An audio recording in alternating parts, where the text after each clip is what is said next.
आपको इस वक्त सीधा लिए चलते हैं जी न्यूज की बड़ी कवरेज में, जो हो रही है गुजरात के अहमदाबाद में, जहां प्रधानमंत्री मोदी आज लगातार दूसरे दिन एक रोड शो निकाल रहे हैं। कल उनका रोड शो था 54 किलोमीटर लंबा और कल के रोड शो की सफलता के बाद आज 15 किलोमीटर लंबे इस रोड शो के लिए प्रधानमंत्री मोदी अहमदाबाद में मौजूद हैं। सीधी तस्वीरें आपको दिखाते हैं अहमदाबाद की। देखिए किस तरह से प्रधानमंत्री की लोकप्रियता का ये नजारा है। दोनों तरफ सड़क के लोग उनका अभिवादन कर रहे हैं, प्रधानमंत्री भी उनकी तरफ वेव कर रहे हैं। लगातार जो है इस इलाके से जब उनकी गाड़ी, उनका काफिला गुजर रहा है तो उनकी जो लोकप्रियता है वो साफ नजर आ रही है। मेरे सहयोगी रविंद्र कुमार हमारे साथ मौजूद हैं और इस काफिले के साथ वो भी ट्रैवल कर रहे हैं। रविंद्र, कल 54 किलोमीटर लंबा रोड शो और आज लगातार दूसरे दिन एक और रोड शो। प्रधानमंत्री आज इस 15 किलोमीटर लंबे सफर को तय करने के लिए निकले हैं। कहां कौन से की ऐसे विधानसभा क्षेत्र हैं जहां से वो गुजरेंगे और फायदा इसका साफ तौर पर बीजेपी को नजर आ रहा है, इसीलिए प्रधानमंत्री भी अपनी पूरी ताकत झोंक रहे हैं प्रचार में।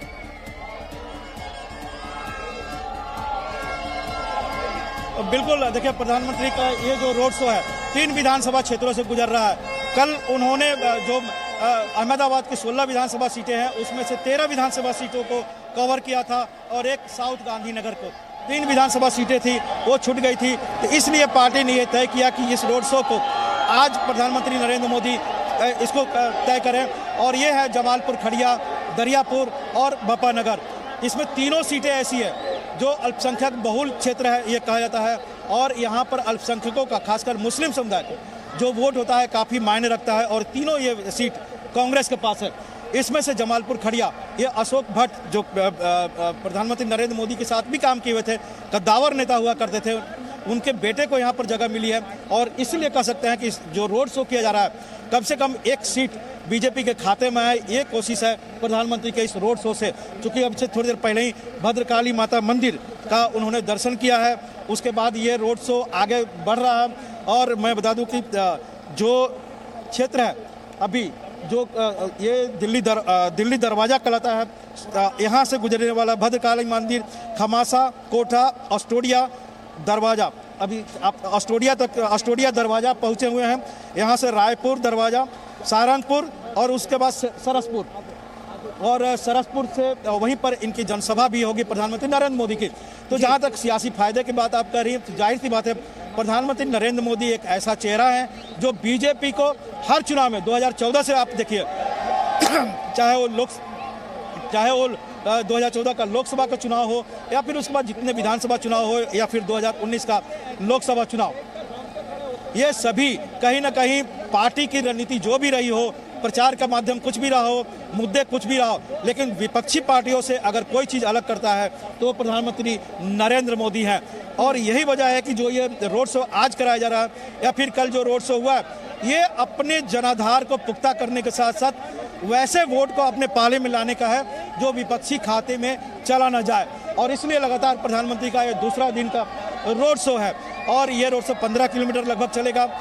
आधी दूरी से ज़्यादा ये रोड शो पूरा होगा क्योंकि प्रधानमंत्री को एक रैली भी करनी है और इलेक्शन कमीशन का गाइडलाइंस है उसका भी पालन करना है प्रधानमंत्री नरेंद्र मोदी को, तो नियत समय पर रैली भी हो जाए और ये लोगों के बीच में वो पहुंच भी जाए। तो ऐसी कोशिश पार्टी ने, बीजेपी ने ये की थी। कल के मुकाबले रविंद्र आज ये काफिला जो है प्रधानमंत्री का थोड़ा ज्यादा तेजी से चल रहा है। कल जो 54 किलोमीटर लंबा रोड शो निकाला था उसमें उसे पुष्पांजलि यात्रा का नाम दिया था भारतीय जनता पार्टी ने और 3 बड़े स्टॉप्स भी लगाए थे। जो महापुरुष हैं उनके लिए माल्यार्पण भी किया गया था। आज भद्रकाली मंदिर में अब से कुछ देर पहले प्रधानमंत्री मोदी ने विधि विधान पूर्वक पूजा की और जो तस्वीरें आ रही है रविंद्र, ये अपने आप में एक कहानी बयां करती हैं। जैसा कि आपने कहा कि आज जिस क्षेत्र से ये काफिला निकल रहा है उसमें अल्पसंख्यक बहुल इलाके भी हैं। वहां पर कुछ बच्चे जो माइनॉरिटी कम्युनिटी के खड़े थे वो भी प्रधानमंत्री को देखने के लिए उत्सुक नजर आए। और दूसरी तरफ ये मैसेज कि अपने जिसके बारे में बीजेपी लगातार बात करती है, सबका साथ सबका विकास, किसी को भी पीछे नहीं छोड़ेंगे और उसी वादे के साथ शायद कहीं ना कहीं आज का ये संदेश प्रधानमंत्री पहुंचा रहे हैं इन 3 विधानसभा क्षेत्रों में जहां से गुजर रहा है उनका ये काफिला। गाड़ी में अंदर बैठकर लोगों का अभिवादन करते हुए लगातार ये तस्वीरें आ रही हैं प्रधानमंत्री के रोड शो से। सड़क के दोनों तरफ खूब भीड़ इकट्ठा हुई है आज, जिसमें ना सिर्फ भारतीय जनता पार्टी के कार्यकर्ता आपको नजर आ रहे हैं बीजेपी के फ्लैग्स के साथ, लेकिन आम लोग, ऑर्गेनिक भीड़ जिसे कहा जाता है, जो लोग उत्सुक हैं प्रधानमंत्री मोदी को देखने के लिए, गुजरात के बेटे को देखने के लिए और उस व्यक्ति को देखने के लिए जिसने अपने दम पर आज तक बीजेपी को रेलेवेंट बनाए रखा है गुजरात में। रविंदर, देखिए, आपने कहा कि प्रधानमंत्री का काफिला तेजी से बढ़ रहा है, लेकिन मैं अभी जो आप तस्वीर देख रही हैं, ये रोड काफ़ी सकरा है, कॉलोनी सकरी है, लोग एकदम दोनों तरफ, रोड के दोनों तरफ है। प्रधानमंत्री गाड़ी आप देख रही हैं कि काफ़ी स्लो, धीरे धीरे गाड़ी चल रही है, क्योंकि ये उस तरह कॉलोनी नहीं है जो कल का 54 किलोमीटर का, वो आउटर रिंग रोड भी था, और वहाँ के जो कॉलोनियाँ थी, बड़े बड़े कॉलोनियाँ थे, वहाँ पर सड़कें भी काफ़ी चौड़ी थी। ये जो ओल्ड अहमदाबाद है, नाम अब जमालपुर खड़िया हो, दरियापुर हो, बापा नगर हो, ये पुराने अहमदाबाद है, ओल्ड अहमदाबाद क्षेत्र में पड़े जाते हैं, और इसमें संकरी गलियाँ भी है। हालांकि उन संकरी गलियों में भी प्रधानमंत्री का जहाँ काफिला बढ़ रहा है, ये मेन रोड है, यहाँ पर हालांकि यहाँ भी चौड़ाई कम है, लेकिन दोनों तरफ जब पब्लिक आगे चलाती है और सुरक्षा एजेंसी उनको बहुत ज़्यादा रोक भी नहीं रही है, वो प्रधानमंत्री की गाड़ी के काफ़ी करीब आ जा रहे हैं। मैं देख रहा हूँ, आप भी तस्वीरों से देख रही हैं और हमारे करोड़ों दर्शक भी देख रहे हैं कि प्रधानमंत्री गाड़ी कितने स्लो है, कितने धीरे धीरे चल रही है। प्रधानमंत्री आगे बैठे हुए हैं, गाड़ी में लाइट जल रही है, सबका अभिवादन भरसक कोशिश कर रहे हैं, दोनों तरफ हाथ हिलाकर अभिवादन वो करते रहें।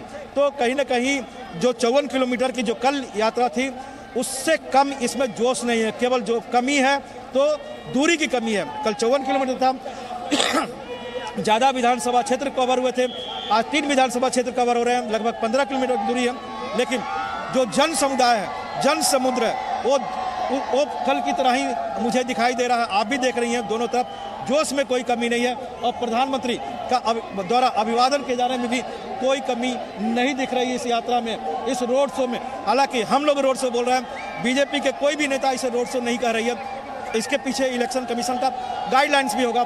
समझने वाली बात है, अगर रोड शो होगा तो ये उम्मीदवारों के खाते में जो खर्च होता है, इलेक्शन कमीशन उसे जोड़ देता है। तो ये कोई रोड शो ऑफिशियल नहीं है, लेकिन जब प्रधानमंत्री अपनी गाड़ी में बैठकर आ रहे हैं धीरे धीरे, और सड़क के दोनों तरफ पब्लिक खड़ी है इतनी बड़ी संख्या में, तो हम इसे रोड शो ही कह सकते हैं, और ये रोड शो है। तो जाहिर सी बात है, इस रोड शो के जरिए बीजेपी अपने सियासी फायदा उठाने की कोशिश कर रही है।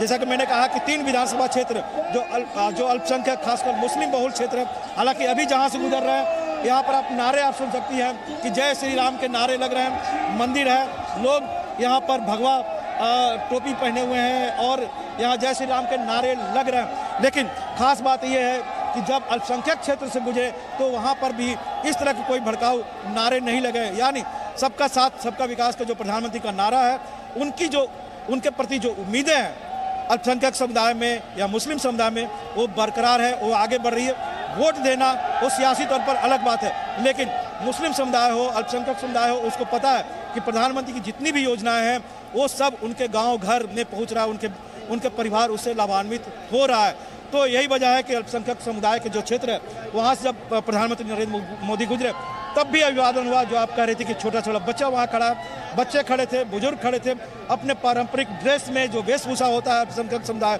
खासकर मुस्लिम समुदाय का, महिलाएं उस ड्रेस में भी प्रधानमंत्री नरेंद्र मोदी को अभिवादन करने के लिए वहाँ पर आई थी, और अब भी यहाँ पर खड़ी है। बड़ी संख्या में मैं देख रहा हूँ कि जो लोग हैं यहाँ पर अलग अलग समुदाय के, अलग अलग संप्रदाय के, वो भी प्रधानमंत्री नरेंद्र मोदी के अभिवादन के लिए यहाँ पर खड़े हैं। और आप देखिए कि जो गाड़ी चल रही है, क्योंकि यहाँ पर लोग, आप तस्वीरों में देख सकती हैं कि प्रधानमंत्री की गाड़ी से मात्र 2-3 फीट की दूरी पर है, तो सुरक्षा कारणों से जो उनके सुरक्षा कर्मचारी या अधिकारी हैं, उनको पूरे गाड़ी को घेर के चलना पड़ रहा है। हालांकि जयमार वगैरह सब होते हैं, लेकिन सुरक्षा के प्रोटोकॉल को एक तरह से कह सकते हैं प्रधानमंत्री लोगों से मिलने पर ज़्यादा तरजीह देते हैं, आज भी वही दे रहे हैं। और प्रधानमंत्री गाड़ी धीरे धीरे ये कारवां बढ़ता जा रहा है, जहां पर प्रधानमंत्री को एक जनसभा करनी है, क्योंकि जनसभा इलेक्शन कमीशन के गाइडलाइंस के अनुसार एक नियत समय पर खत्म करनी होती है।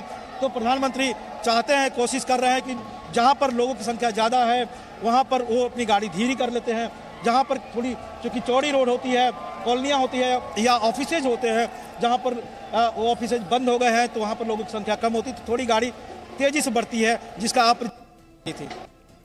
जी रविंद्र, हम लगातार आपसे ये लाइव अपडेट्स लेते रहेंगे क्योंकि रविंद्र लगातार प्रधानमंत्री के काफिले के साथ आगे बढ़ रहे हैं। तो कई बार ऐसा भी होता है कि जैमर्स की वजह से उनकी आवाज़ या उनकी जो नेटवर्क है वो हम तक नहीं पहुंच पा रहा। लेकिन इस वक्त आप ये दो तस्वीरें देखिए, लगातार जी न्यूज़ पर हम आपको इस रोड शो की तमाम तस्वीरें दिखा रहे हैं। एक तरफ प्रधानमंत्री मोदी का काफिला है, प्रधानमंत्री आज अपनी गाड़ी के अंदर ही बैठे हैं। कल हालांकि वो बाहर निकलकर एक ओपन टॉप जो उनका व्हीकल था उससे लोगों का अभिवादन स्वीकार कर रहे थे और आज अंदर बैठे हैं लोग। इसके बावजूद काफी उत्सुक हैं, प्रधानमंत्री की तस्वीरें खींच रहे हैं, अपने मोबाइल फोन्स में इस पूरी यात्रा को कैद करने की भी कोशिश कर रहे हैं। और इससे कुछ देर पहले भद्रकाली मंदिर में थोड़ी देर के लिए पूजा अर्चना करने के लिए विधि पूर्वक तरीके से प्रधानमंत्री रुके थे।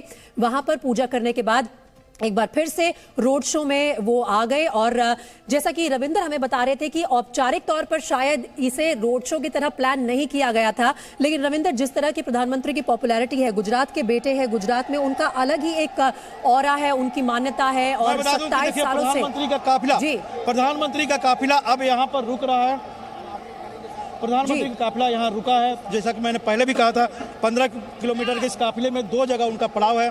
आपने माता भद्रकाली माता मंदिर में उन्होंने गए, पूजा अर्चना की और अब अम्बेडकर बाबा साहब अम्बेडकर की जो स्टैचू है, प्रतिमा है, वहाँ माल्यार्पण करने के लिए प्रधानमंत्री नरेंद्र मोदी का काफिला रुका है। और प्रधानमंत्री अब अपनी गाड़ी से उतर रहे हैं, आप तस्वीरों में देख रही हैं। इसके बाद वो पहले उतरने से पहले गाड़ी पर खड़े हैं प्रधानमंत्री नरेंद्र मोदी। बड़ी संख्या में जो लोग हैं, बहुत दूर तक लोग हैं, उनका अभिवादन कर रहे हैं, उनका अभिवादन स्वीकार कर रहे हैं। और नारे जिसे हर बार देखते हैं कि मोदी मोदी के नारे लगते हैं, यहाँ भी उसी तरह के नारे लग रहे हैं। प्रधानमंत्री नरेंद्र मोदी अब गाड़ी से उतर गए हैं और धीरे धीरे बाबा साहब अम्बेडकर की प्रतिमा, ये सारंगपुर का क्षेत्र है, यहाँ पर प्रधानमंत्री नरेंद्र मोदी बाबा साहब अम्बेडकर के प्रतिमा का माल्यार्पण करेंगे। धीरे धीरे उनका प्रधानमंत्री नरेंद्र मोदी आगे बढ़ रहे हैं। और जाहिर सी बात है, कल जैसा कि 3 महानुभावों को महान जो विभूतियाँ थी उनको उन्होंने माल्यार्पण किया था, पुष्पांजलि दी थी। आज इस रोड शो में जो बाबा साहब अम्बेडकर के जो स्टैचू मिला है, प्रतिमा मिला है, उनके प्रति श्रद्धा सुमन अर्पित करने के लिए प्रधानमंत्री नरेंद्र मोदी अपने काफिले से, अपनी गाड़ी से उतर गए हैं और धीरे धीरे अब वो बाबा साहब अम्बेडकर के मूर्ति के पास पहुंच गए हैं माल्यार्पण करने के लिए, पुष्पांजलि अर्पित करने के लिए। तो आप देखिए कि इस यात्रा की 2 तस्वीरें और खास रहेगी, माता भद्रकाली का पूजा अर्चना करना और उसके बाद बाबा साहब अम्बेडकर को प्रतिमा को माल्यार्पण देना, पुष्पांजलि देना।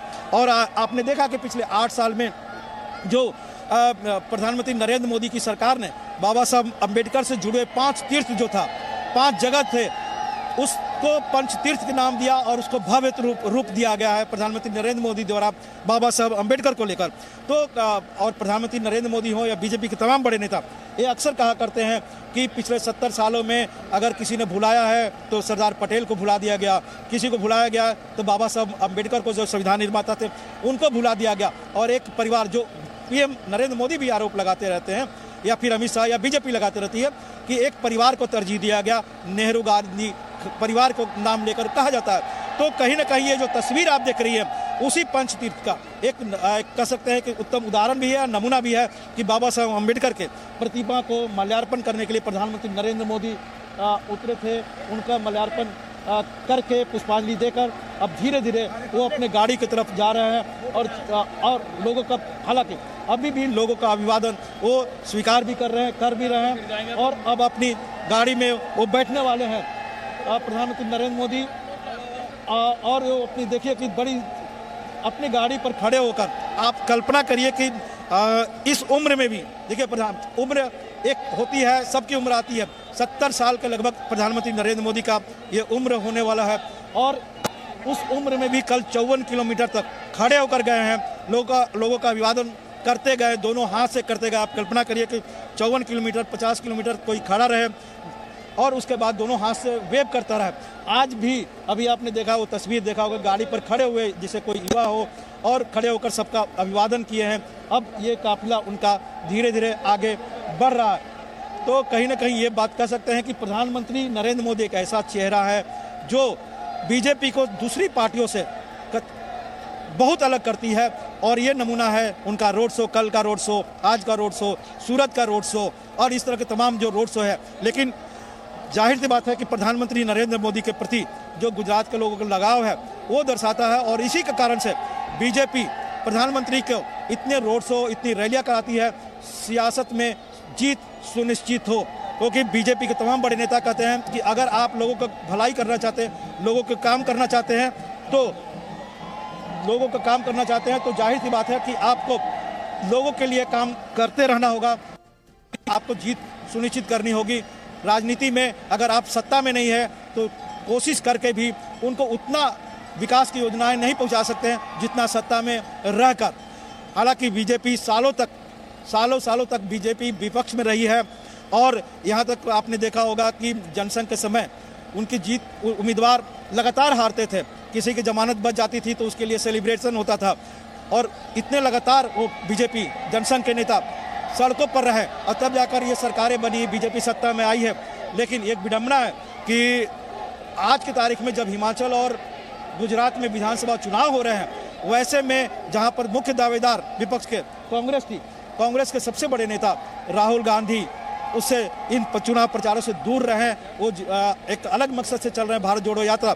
लेकिन सियासत में होता है कि जमीन पर उतरना होता है और जमीन पर अपने विपक्ष से, अपने विरोधी से दमखम से लड़ना होता है। लेकिन कांग्रेस भले ही उसका अपना वोट बैंक है, लेकिन उसका नेता कहीं ना कहीं चुनाव प्रचार से दूर रहा, ये कांग्रेस के नेताओं का भी कहना है। और दूसरी तरफ बीजेपी की तरफ से सर्वोच्च नेता हैं, वो लगातार चुनाव प्रचार कर रहे हैं, रैलियां कर रहे हैं, रोड शो कर रहे हैं। और देखिए अब ये हम लोग एक ब्रिज पर चढ़े हैं, यहाँ पर जाहिर सी बात है उनका काफिला, उनके जो गाड़ी है ये उसकी रफ्तार काफ़ी तेज़ हो गई है। हम लोग जहाँ पर हैं वहाँ से भी थोड़ी मुश्किल भी होती है जब गाड़ी की रफ्तार तेज़ होती है, क्योंकि सड़कों पर भी ये गाड़ी अगर चल रही है तो थोड़ी सी मुश्किल जरूर होती है। लेकिन ये प्रधानमंत्री का इस पुल के बाद ये रेलवे ब्रिज है, इसको क्रॉस करने के बाद आराम से भाई इसको क्रॉस करने के बाद जाहिर सी बात है कि जहाँ पर कॉलोनी आएगी, जहाँ पर लोग खड़े होंगे, तो वहाँ पर फिर से ये काफिला धीरे धीरे हो जाएगी। तो ये रोड शो अब से आप कह सकते हैं कि 75% ये रोड शो पूरा हो चुका है, 15 किलोमीटर के लगभग था। और थोड़ी देर बाद ही प्रधानमंत्री नरेंद्र मोदी की जो जनसभा है वहाँ पर वो पहुँचेंगे और उसके बाद ही वो लोगों को वहाँ भी संबोधित करेंगे। लेकिन एक बार फिर से जब ब्रिज से उतरे हैं तो ये दरियापुर का इलाका है, अल्पसंख्यक बहुल, 80% यहाँ पर अल्पसंख्यक है कह सकते हैं। और मैं देख रहा हूँ कि बड़ी संख्या में अल्पसंख्यक समुदाय के लोग यहाँ पर, महिलाएं हैं, बच्चे हैं, वो जो नज़ारा कल देखने को आया था आज मिल यहाँ पर, ये है प्रधानमंत्री नरेंद्र मोदी के प्रति लोगों का लगाव। पारंपरिक वेशभूषा में सारे मुस्लिम समुदाय कह सकते हैं, अल्पसंख्यक समुदाय, चाहे महिलाएं हो या पुरुष हो, जो उनका वेशभूषा होता है उसमें वो खड़े हैं प्रधानमंत्री नरेंद्र मोदी का अभिवादन करने के लिए। कहा जाता है कि आरोप भी लगता रहता है कि बीजेपी को दूसरे पार्टियां आरोप लगाती है, आपने देखा भी होगा कि बीजेपी को टोपी से परहेज होता है। लेकिन यहाँ पर जितने लोग खड़े हैं जो अल्पसंख्यक समुदाय के, चाहे वो सभी अपने अपने पारंपरिक वेशभूषा में टोपी लगाकर प्रधानमंत्री नरेंद्र मोदी का अभिवादन कर रहे हैं और प्रधानमंत्री नरेंद्र मोदी भी उन सब का अभिवादन स्वीकार भी कर रहे हैं और अभिवादन कर भी रहे हैं। तो ये है दरियापुर, जमाल खड़िया या फिर बापा नगर में जो अल्पसंख्यक समुदाय के लोग हैं उनके प्रति प्रधानमंत्री नरेंद्र मोदी का लगाव हो, या फिर ऐसे क्षेत्र में जो लोग रह रहे हैं उनका प्रधानमंत्री के प्रति लगाव हो। जी इस वक्त हम लगातार इन तस्वीरों के साथ ही रहेंगे रविंदर। और आपने बिल्कुल ठीक कहा कि जहां पर थोड़ा सा ऐसा लगता है कि सड़क चौड़ी है और प्रधानमंत्री का काफिला तेजी पकड़ सकता है, वहां से वो तेज निकल जाते हैं। लेकिन जहां पर भी लगता है कि लोगों की भीड़ तंग गलियों में ज्यादा है, वहां पर धीमी गति के साथ प्रधानमंत्री का काफिला चलता है। लोगों का अभिवादन लगातार गाड़ी के अंदर बैठकर प्रधानमंत्री करते नजर आ रहे हैं। एक और मुस्लिम बहुल इलाका है जहां से इस वक्त उनका ये काफिला गुजर रहा है। कुल मिलाकर 15 किलोमीटर लंबा आज का रोड शो है और आप देख सकते हैं चाहे किसी भी समुदाय के, किसी भी जाति धर्म के लोग हों, यहाँ सड़क के दोनों तरफ इकट्ठा होकर लगातार प्रधानमंत्री को देखने के लिए, उनकी तस्वीर खींचने के लिए, अगर हो सके तो उनके साथ अपनी तस्वीर खींचने के लिए लोग काफी उत्सुक नजर आ रहे हैं। और ये जो है आज का 15 किलोमीटर लंबा रोड शो करीब 75% कंप्लीट हो चुका है। अब बस कुछ ही दूरी रह गई है जहां पर ये रोड शो खत्म होगा और उसके बाद एक जनसभा को भी संबोधित करेंगे प्रधानमंत्री मोदी। चुनाव प्रचार के लिए बस आखिरी के कुछ घंटे ही बचे हैं और इसके बाद 5 दिसंबर को गुजरात में दूसरे चरण का चुनाव है जिसके लिए मतदान 5 दिसंबर को होंगे। नतीजे आएंगे 8 दिसंबर को और भारतीय जनता पार्टी पूरी तरह से कॉन्फिडेंट आश्वस्त नजर आ रही है कि जिस तरह से जमीन पर प्रधानमंत्री की लोकप्रियता है, लोग कहते हैं कि चाहे कोई भी मुख्यमंत्री बन जाए रविंद्र प्रदेश का, कोई फर्क नहीं पड़ता क्योंकि उन्हें पता है कि खुद गुजरात का बेटा नरेंद्र मोदी उनके वेलफेयर के लिए, उनके प्रदेश के ग्रोथ के लिए काम कर रहा है। बिल्कुल बिल्कुल। अभी देखिए कि हम लोग का जो प्रधानमंत्री नरेंद्र मोदी का रोड शो का ये काफिला, ये पटेल मिल है, यहाँ से क्रॉस कर रहा है और यहाँ पर मिक्स आबादी है जो हम देख रहे हैं। लोगों को जो यहाँ पर खड़े हैं, वहाँ पर दोनों समुदाय के बड़ी संख्या में लोग यहाँ पर खड़े हैं प्रधानमंत्री नरेंद्र मोदी का अभिवादन करने के लिए।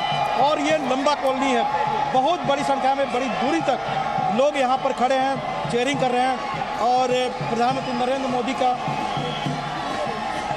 अभिवादन कर रहे हैं। और ये अभिवादन, अब ये जो रोड शो का काफिला है ये अब अंतिम पड़ाव पर पहुंचा है क्योंकि जनसभा करना है और 10 बजे से पहले कोई भी जनसभा का जो गाइडलाइंस है उसके अनुसार खत्म होनी चाहिए।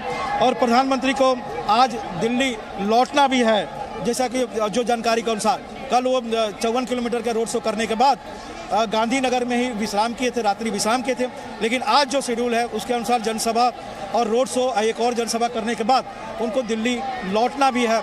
इसलिए ये जो आखिरी जनसभा है वो 10 बजे से पहले ही एक तो खत्म होना इलेक्शन कमीशन गाइडलाइंस है, लेकिन चूंकि उनको वापस जाना है दिल्ली तो वो इसलिए चाहते हैं कि लोगों का अभिवादन भी स्वीकार कर लें, लोगों से मिल भी लें। और जो जनसभा तय है जहाँ पर बड़ी संख्या में लोग कुछ घंटों से, कई घंटों से वहाँ पर खड़े हैं, उनको संबोधित भी करना है प्रधानमंत्री नरेंद्र मोदी का, क्योंकि इस चुनाव में, गुजरात विधानसभा चुनाव 2022 में प्रधानमंत्री की आखिरी रैली होगी।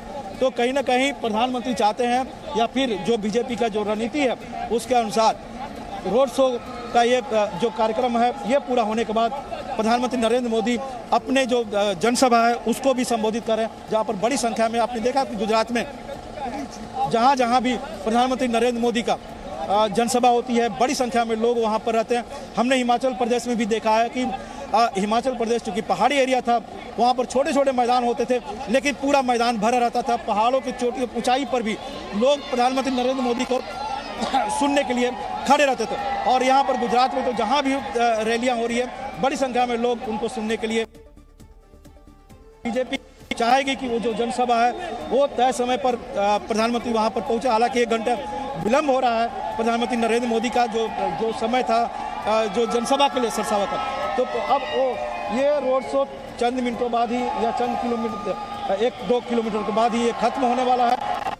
का नज़ारा है वो कह सकते हैं कि यहाँ पर झुग्गी झोपड़ी भी है, छोटे हमारे जो कहा जाता है प्रधानमंत्री नरेंद्र मोदी का कि गरीब मजदूर भी हैं। और ये बता दें कि प्रधानमंत्री का काफिला एक जनसभा स्थल पर पहुंच गया है।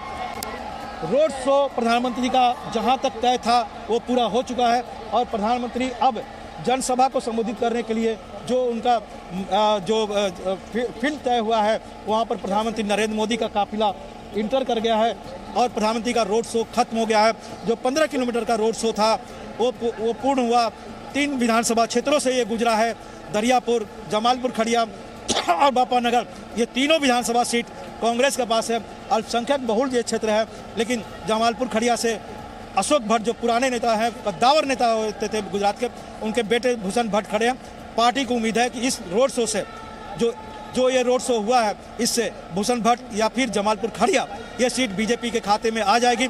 अहमदाबाद में जो पिछली बार बीजेपी ने सीटें जीती थी उसमें 1 सीट का और इजाफा हो जाए। गांधीनगर जो साउथ है उससे भी प्रधानमंत्री नरेंद्र मोदी, आप देख सकते हैं कि प्रधानमंत्री नरेंद्र मोदी अब अपने रोड शो खत्म करने के बाद सीधे अब जा रहे हैं। जहां से खड़ा हूं यहां से भी दिख रहा है कि ये जो जनसभा है उनका जो मैदान है ये पूरी तरह से खचाखच भरा हुआ है। आप देखेंगी वहां पर कि लोग टॉर्च जलाए हुए हैं और वहां से वही चेयरिंग हो रहा है प्रधानमंत्री नरेंद्र मोदी का मोदी मोदी के नारे। तो इस तरह से 15 किलोमीटर का जो रोड शो था, वो रोड शो पूरा हुआ। प्रधानमंत्री का काफिला जनसभा को संबोधित करने के लिए पहुंच गई है और चंद मिनटों बाद ही प्रधानमंत्री नरेंद्र मोदी इस जनसभा को संबोधित करके जो